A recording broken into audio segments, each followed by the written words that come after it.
Hello everyone, this is Sonia Singh in front of you और बहुत बहुत स्वागत है आपका हिस्ट्री की क्लास में जहां पर हम बात करेंगे हड़प्पन सिविलाइजेशन के बारे में। और कुछ ऐसे सवाल हैं हड़प्पन सिविलाइजेशन के बारे में बात करने से पहले जो कि हम डिस्कस कर लेते हैं, जो कि आपके इस बार के एग्जाम में पूछे गए थे।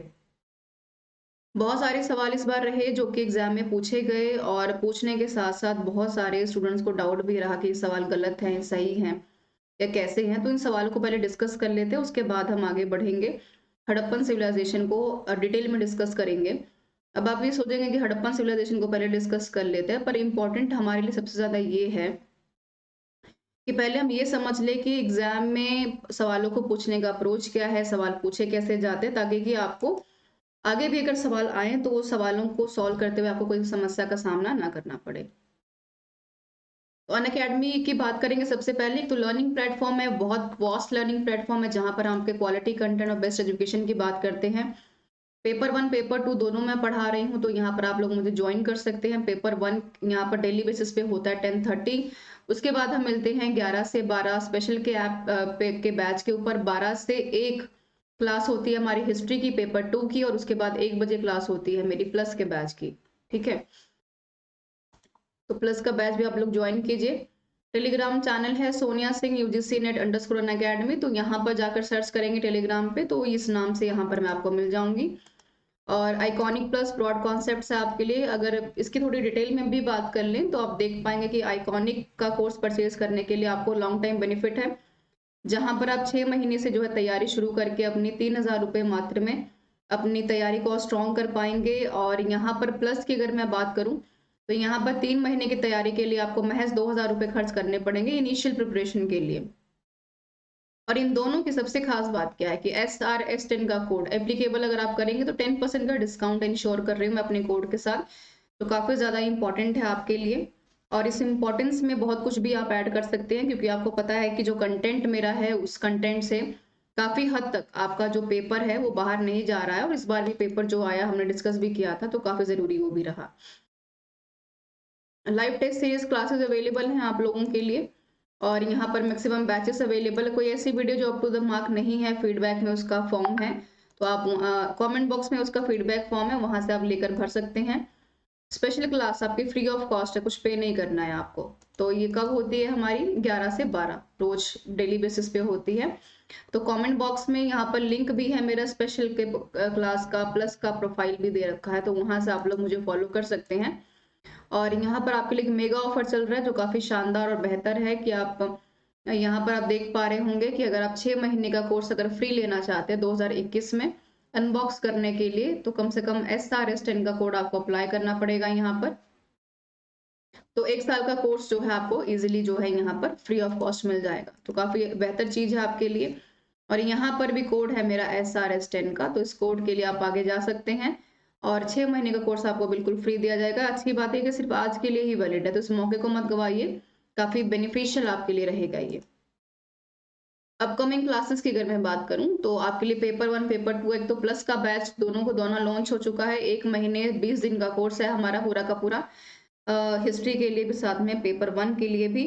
और सबसे इम्पोर्टेंट बात आपके लिए यहाँ पर ये भी रहेगी कि इस कोर्स के साथ आप स्पेशल का भी बैच देख पाएंगे। रिकॉर्डेड ही देखिए, काफी JRF क्वालिफाई करने के लिए प्रोफाइल मिलेगी आपको डिस्क्रिप्शन बॉक्स में। पहला सवाल स्क्रीन के ऊपर है आपका। इन्होंने पूछा है कि who among the following rod Priyadarshika. ये सवाल इस बार हमसे पूछा गया था, काफी जरूरी सवाल हमारे लिए रहा कि प्रियदर्शिका की रचना किसने की है। हर्षवर्धन से डायरेक्टली सवाल तो नहीं पूछा, एक सवाल हमसे पूछा गया डायरेक्टली हर्षवर्धन से, और हरिशेन से एक सवाल हमसे पूछा गया था। तो कौन है? प्रभाकर वर्धन है, बाणभट्ट है, या फिर यहाँ पर यशोधरा की बात, यशोवर्धन की बात हो रही है, या फिर हर्षवर्धन की को देखें तो हो सकता है जिन्होंने प्रियदर्शिका लिखी है। प्रियदर्शिका, प्रियदर्शना, नागनंदा, आप सबको पता है किसकी राइटिंग है ये, तो आप देख पाएंगे स्क्रीन के ऊपर भी। हर्षवर्धन को इसका श्रेय दिया जाता है। और संस्कृत नाटक है ये हमारा, और इसको सबसे पहले 1923 में जीके नरीमन जी ने यहाँ पर, विलियम्स जैक्सन ने, चार्ल्स जे ऑडगन ने यहाँ पर अंग्रेजी में अनुवाद किया था। और अगर आपसे दूसरा सवाल ये पूछा जाए कि भाई हर्षवर्धन की दूसरी चीजें कौन सी जो उसने खुद लिखी हैं, तो नागनंदा और जो रत्नावली है उसकी इंपॉर्टेंट डिपिक्शंस है जो आपको ध्यान में रखनी है। 3 नाटकों के लिए उसको जाना जाता है, जो काफी ज्यादा जरूरी आपके लिए माना जाएगा। आगे देखिए, दूसरा सवाल स्क्रीन के ऊपर है आपका। ये कह रहे हैं कि who among the following was commander in chief of Brihadratha. तो अग्निमित्र हैं, पुष्यमित्र शुंग हैं, वसुमित्र हैं, या यहाँ पर मूल देव की बात हो रही है। तो काफी जरूरी आपके लिए क्या, बृहद्रथ से ये पूछा जा रहा है कि उसके सेनापति कौन थे या कौन रहा बाद में। अग्निमित्र, पुष्यमित्र, शुंग। आपको पता है कि पुष्यमित्र शुंग के आने के बाद शुंग वंश की स्थापना काफी बेहतर तरीके से हो पाई। वसुमित्र से सवाल नहीं पूछा गया है। एनटी की बात करें तो फेवरेट है उनका वसुमित्र, सॉरी पुष्यमित्र शुंग। एक सवाल हर साल यहाँ से पूछा ही पूछा जाता है। तो बृहद्रथ के लिए बात कर रहे हैं, आप देख पाएंगे स्क्रीन के ऊपर कि पुष्यमित्र शुंग जो है बिल्कुल सही जवाब इनका हो जाएगा। B is the right answer. क्यों? एक तो बृहद्रथ के अधीन मौर्य साम्राज्य के सेनापति रहे जनरल, नंबर 1। और दूसरा, अंतिम मौर्य सम्राट बृहद्रथ मौर्य की हत्या के बाद पुष्यमित्र शुंग पूर्वी भारत में, यानी ईस्ट जो इंडिया है हमारा, शुंग साम्राज्य की स्थापना की और सबसे पहले शासक रहे। तो ये आपको ध्यान में रखना इंपॉर्टेंट है। सवाल यहाँ से दोबारा भी आपके लिए बन सकता है। क्वेश्चन नंबर 3 आपसे पूछा जा रहा है कि चाइनीज रूलर कौन है जिन्होंने यहाँ पर ग्रेट वॉल चाइना बनाई है। वैसे ये सवाल कभी पूछा नहीं गया है, but just sake for the knowledge ये हमें पता भी होना चाहिए। तो ये सही जवाब इसका आप देख पाएंगे स्क्रीन के ऊपर जो है पूरी तरीके से किन शी हुआंग जो है इन्होंने ये इसको बनवाया था 220 ईसा पूर्व में। और 1 मील का जो लगभग प्रणाली, लगभग 1/3 जो है यहाँ पर इसको शामिल किया गया प्रणाली को। मौजूदा दीवार जो है काफी ज्यादा बड़ी है, किलेबंदी के तौर पर इसको बनाया गया था। और ग्रेट वॉल ऑफ चाइना जो है आपकी इसी के नाम से भी जानी जाती है। दोनों सेम चीजें आपके लिए रहेंगी। नेक्स्ट क्वेश्चन है, मगध से सवाल पूछा ना जैसे पॉसिबल ही नहीं है। तो एनटी का क्वेश्चन है, ये मगध से आया हुआ चंद्रगुप्त मौर्य। नेक्स्ट किया था अंग को किसने? बिंबिसार, अशोक, समुद्रगुप्त ने। तो 4 ऑप्शन स्क्रीन के ऊपर है, आपको किसने नेक्स्ट किया था ये बताना है आपको। राइट, 4 के 4 ऑप्शन, चारों के चारों जरूरी है आपके लिए। तो मगध साम्राज्य से चंद्रगुप्त मौर्य की बात करें, या फिर अगर हम बात करेंगे यहाँ पर भौगोलिक स्थितियों की सवाल वहां से आता है। बिंबिसार से एक सवाल हमेशा पूछा जाता है। अजातशत्रु से सवाल इस बार पूछा गया आपसे। तो इंपॉर्टेंट क्वेश्चन है सबके सब आपके लिए। तो आप देखेंगे अंग, कोसी यहाँ पर अधिकार में आते हैं। इसके अलावा अगर हम 16 महाजनपद की अगर बात भी करते हैं तो 20 का सही जवाब है बिंबिसार। तो अंग है यहाँ पर, मगध की बात करें अवंती है यहाँ पर। और सबसे इंपॉर्टेंट यहाँ पर आप मगध को देख पाएंगे जो काफी जरूरी है। हमारा चंपा का पोर्ट इसके पास है, राजगीर पाटलिपुत्र इसकी जो कैपिटल्स रही हैं, काशी है यहाँ पर, पंचाला है, कौशल है, विदेह है, वज्जी है। तो सारे के सारे जो जनपद है इंपॉर्टेंट है हमारे लिए, खासकर मगध जो इंपॉर्टेंट रहेगा वो तो हमेशा से रहा ही रहा है। आगे आप देखेंगे प्रैक्टिस ऑफ मिलिट्री की बात हो रही है, ठीक है। तो ग्रीक इन्वेडर से सवाल इस बार पूछा गया है कि सैन्य गवर्नर को छोड़कर भारत में सैन्य शासन की प्रथा शुरू किसने? यूनानियों ने, शकों ने, कुशानों ने, सिथियंस या पार्थियंस ने। तो 4 के 4 ऑप्शंस आपको देखने जो काफी जरूरी हैं आपके लिए। Living the military governance called strategist in India. तो काफी जरूरी सवाल आपके लिए बन सकता है ये। और यूनानी टिप्पणियां अगर आप देख पाएंगे टिप्पणी में, तो पूरी तरीके से सिकंदर ने उस क्षेत्र को सैन्य गवर्नर के रूप में जो था माना जाता है इसको, और जीत हासिल की, झेलम नदी के किनारे से वापस चला गया, भारत को कंप्लीटली जो है विजय नहीं कर पाया। तो अलेक्जेंडर जो है यहाँ पर सही माना जाएगा, यूनान से था, ग्रीक से था, ये भी काफी जरूरी है आपके लिए। राजुका की हम बात कर रहे हैं, टर्म से एक सवाल हमेशा आपसे पूछा जाता है, revenue function, judicial, religious, military functions कौन से रहेंगे परफॉर्म करने के लिए फॉलोइंग फंक्शंस को? क्या काम करता है राजुका? रेवेन्यू को देखता है, जुडिशियल फंक्शंस को देखता है, रिलीजियस फंक्शंस को देखता है, या फिर मिलिट्री फंक्शंस को देखता है? तो ये सवाल आपसे पूछा जा रहा है, काफी इंपॉर्टेंट क्वेश्चन रहेगा। न्यायिक कार्य को करता है राजुका, ठीक है।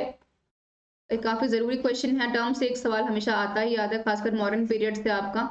तो विवादों से निपटारा में बढ़ी हुई न्यायिक शक्ति जो है दी गई है, तो इसके बारे में ये बात कर रहा है जो काफी इंपॉर्टेंट आपके लिए रहेगा।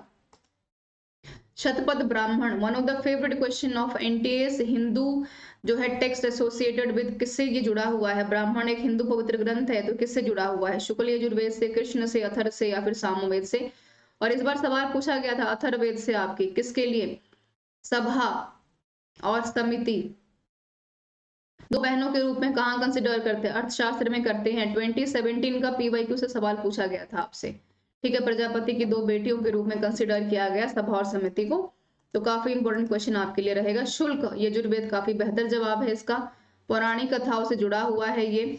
और यहाँ पर according to Shatapatha Brahmana both Dewas and असुर, यानी असुर और देव, भगवान और साथ में जो राक्षस होते हैं, डेविल जिसको आप कहते हैं, and said to have been born from Prajapati the lord of creatures, right. और ये उसी प्रजापति की दो बेटियां हैं, कौन, सभा और समिति, जिसका कहाँ वर्णन मिलता है हमें, अर्थशास्त्र में। और कहाँ से जुड़ा, ये शुक्ल यजुर्वेद से। तो ये ध्यान में रखेंगे आप। और नेक्स्ट क्वेश्चन स्क्रीन के ऊपर है, आप देख पा रहे होंगे सिंबल्स की बात हो रही है, और आपका ये आईबीसी का सवाल है, इंडस वैली सिविलाइजेशन का। तो ये कह रहे हैं कि कौन सा करेक्ट ऑप्शन है कोड में दिया हुआ, आदिम मंदिर, जानवर, मूर्तियां, टेराकोटा या फिर ताबीज, कौन सा सही बताना है आपको, राइट। तो इंडस वैली सिविलाइजेशन को 4 भागों में बांटा गया है, जाहिर सी बात है। तो टेम्पल्स की अगर हम बात करें तो गुप्ता पीरियड में जाकर कहीं मंदिरों का वर्णन हमें देखने को मिलता है, तो अपने आप में काफी खास चीज है ये।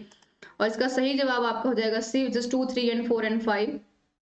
और यहाँ पर 2, 3, 4, 5 इसलिए इंपॉर्टेंट है क्योंकि ये टेम्पल्स के साथ साथ यहाँ पर इंडस वैली सिविलाइजेशन के बारे में बात करता है, बट यहाँ पर टेम्पल्स के एविडेंसेस हमारे पास बिल्कुल नहीं है। और टेम्पल्स के एविडेंसेस की बात करें तो वेसर शैली की बात करें, द्रविड़ शैली की बात करें, तो जितने भी टेम्पल्स की वैरायटीज हैं हमें आकर गुप्ता पीरियड में देखने को मिलते हैं, जो गोल्डन एरा के रूप में भी देखा जाता है, which is very important for us. And next question on the screen आप देख पाएंगे, चोला एडमिनिस्ट्रेशन की हम यहाँ पर बात कर रहे हैं, और ये कह रहे हैं कि कौन सा सही करों को दर्शाता है, राइट टैक्सेशन क्या है, यहाँ पर राइट टैक्सेशन किसको कहा जाएगा। तो काफी इंपॉर्टेंट क्वेश्चन है, हालांकि काफी टफ भी है, ये सवाल अभी तक पूछा नहीं गया है, बट हम इसको ध्यान में जरूर रख सकते हैं। तो आप देखेंगे इदेवेरी है, उलुक सरकू है यहाँ पर, या अधिगल पट्टम है और उपदम है, तो बहुत इंपॉर्टेंट है ये, उपयम सॉरी। जो टैक्सेशन जाना जाता है आपका नमक के लिए, सॉल्ट के लिए, मार्केट में टैक्सेशन जो लगाया जाता है अगदी पट्टम के नाम से है। अलुगल सरक्कू जो है वो सड़ी गली दवाओं के जो है कर पर जुर्माने के रूप में देखा जाता है, यानी कि जो पेनाल्टीज लगते हैं उनके बारे में बात कर रहा है। ये टर्म्स आपको ध्यान में रखने, चोलास एम्पायर्स की हम बात कर रहे हैं। And one of the favourite question NCERT से पूछा गया है ये सवाल, इंडस वैली सिविलाइजेशन से आपका। और ये कह रहे हैं कि कौन सा कथन सही है जिस पर आपको विचार करना है इसमें से। सबसे पहला, एक स्टोन से जनरली कंस्ट्रक्शन हुआ था घरों का, नंबर 1। दूसरा, एक्सटेंसिव बेक्ड बेस था, यानी यहाँ पर पकी हुई ईंटों की बात हो रही है। और तीसरा, अगर हम ये कहें कि जो ड्रेनेज सिस्टम है किसका बेहतर था, ठीक है। तो 2 ऑप्शन ही है आपके पास, एक और ये 2, कौन सा वाला सही हो सकता है। देखिए, ड्रेनेज सिस्टम की अगर मैं बात करूं तो यहाँ से आपको ड्रेनेज सिस्टम से सवाल पूछा गया था, कहाँ से, धोलावीरा और हड़प्पन का ड्रेनेज सिस्टम बहुत बेहतर तरीके से माना जाता है। तो बोथ 1 एंड 2 जो है यहाँ पे, ठीक है, दोनों के दोनों सही हो जाएंगे, जो काफी इंपॉर्टेंट है आपके लिए और जरूरी भी है। C is the right answer on the screen, ठीक है। तो इसको आप ध्यान में रखेंगे, टेलीग्राम चैनल से आपको पीडीएफ जो है वहां से मिल जाएगी। और इंडस वैली सिविलाइजेशन के बारे में एक्सप्लेनेशन वाला जो पार्ट है आपको साथ में रेस्ट ऑफ द एमसीक्यूज कहाँ से मिलेंगे आपको, प्लस के बैच से, वो लोग आप ज्वाइन कर सकते हैं, रोज 1 बजे होता है और काफी इंपॉर्टेंट सेशंस रहेंगे आपके लिए। और इसका पार्ट 2 जो है कल डिस्कस करूंगी आपके साथ। और ऐसा नहीं है कि प्लस के बैच पर अगर हम करवा रहे हैं तो यूट्यूब पे नहीं पढ़ाएंगे, एक्सप्लेनेशन यहाँ पर भी चलेगी, सब कुछ वही काम होगा, बट थोड़ा सा स्ट्रक्चर जो तरीका है आपको प्लस के बैच पे मिलेगा, तो वहां से आप लोग ज्वाइन कर सकते हैं। And thank you so much for joining me to all. और कोई अगर आपका सवाल है जुड़ा हुआ तो आप लोग पूछ सकते हैं कमेंट बॉक्स में। और काफी इंपॉर्टेंट सेशन रहा हमारा। Thank you so much for joining me to all.